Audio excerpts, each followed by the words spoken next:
All right, welcome back to Black Bear News, people. We got a fun story today. If you think fun is completely depressing and, well, filled with doom and dystopia. But a new study out tells us that, guess what? The oceans could completely evaporate into space. But don't worry, Noah's doomsday scenario is millions of years off, but it's still scary.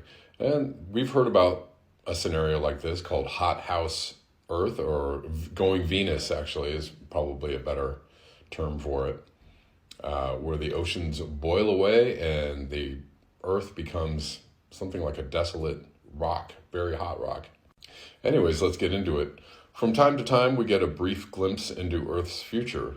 A massive glacier melts away, or a superstorm floods a city we've always thought of as impregnable. We know that the world is changing faster than ever, but it can be hard to imagine how it will all turn out millions of years from now. That's where things get really weird, because listen to this, even our oceans might disappear. The geological doomsday scenario is proposed by a new study from the National Oceanic and Atmospheric Administration. It turns out that if carbon dioxide levels climb way, way high, the world could get very hot, so hot that all of Earth's water simply evaporates into space. The phenomenon goes by the rather mellifluous term, moist greenhouse effect. Looking at a computer model of a world completely covered in water, a simple analog of Earth, which is 71% covered by water, researcher Max Popp and colleagues looked at what would happen if the carbon dioxide levels rose to staggering levels.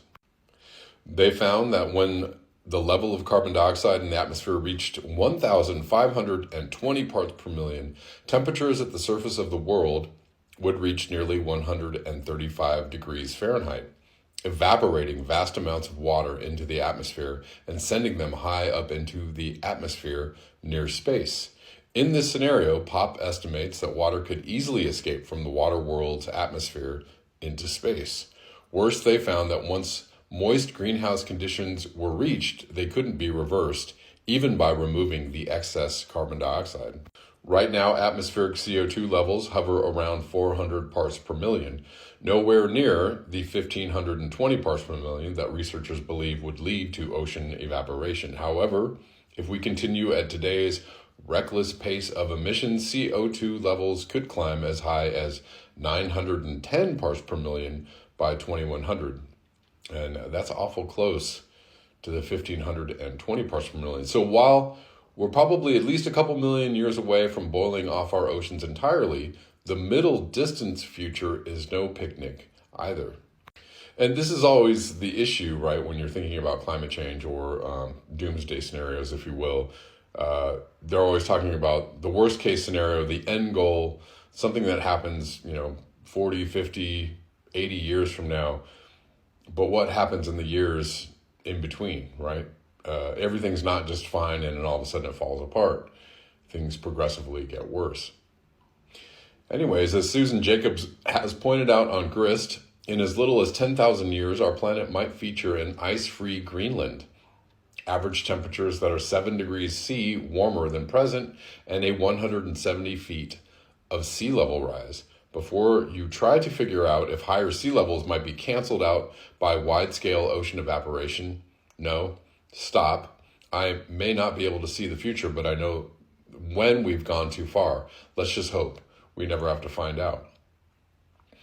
And that's truly a scary scenario. Obviously, nobody will be around to see such a calamity happen or befall the Earth, but